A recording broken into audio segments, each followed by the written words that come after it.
Bonjour les beautés et bienvenue sur la page Facebook Crépus et Belle. Je suis Sorel et je suis très contente de vous retrouver dans cette deuxième vidéo réponse aux questions posées lors de la foire aux questions sur comment prendre soin de ses cheveux crépus. Dans cette vidéo, nous répondrons à la question posée par Rosalie Albert Lemaga. Rosalie nous dit: bonjour, merci déjà pour l'initiative prise. S'il vous plaît, j'aimerais savoir comment entretenir mes cheveux nappis.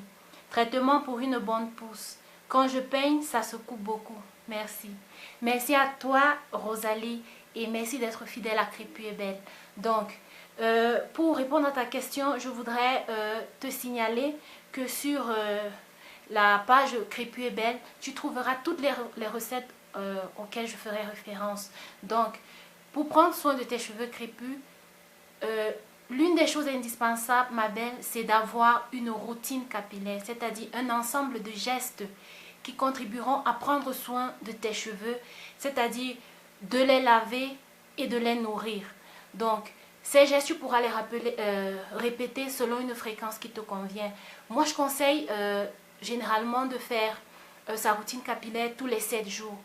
Maximum tous les 14 à 15 jours, c'est-à-dire toutes les 2 semaines. Donc, s'il t'est possible de te préparer une routine capillaire pour toutes les semaines, c'est-à-dire chaque week-end, tu peux prendre soin de tes cheveux, ce serait excellent.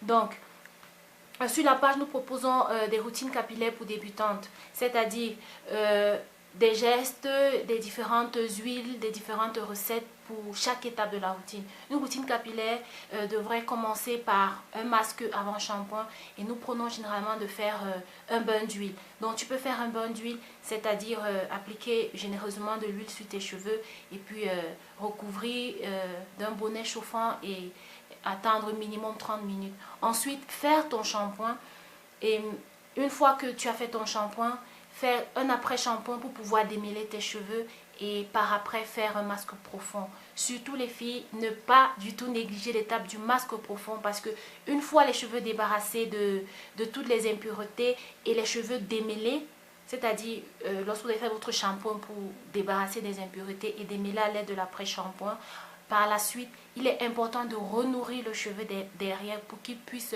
être regalvanisé, qu'il puisse retrouver sa bonne forme pour pouvoir tenir dans votre coiffure protectrice et ne pas se casser.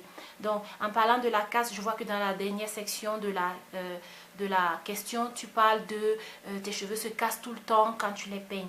Donc, je voudrais revenir sur l'étape du démêlage en disant: nos cheveux crépus sont secs et très fragiles lorsqu'ils sont secs. Donc, il vaut mieux toujours démêler ses cheveux avec un peigne à l'âge dent, c'est-à-dire un peigne qui contient des dents aussi grandes, aussi espacées pour pouvoir respecter la boucle du cheveu.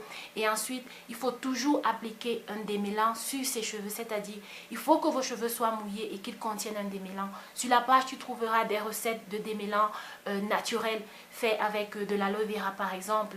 Donc, je te renvoie à la page pour que tu puisses retrouver des recettes de comment bien faire ton bain d'huile.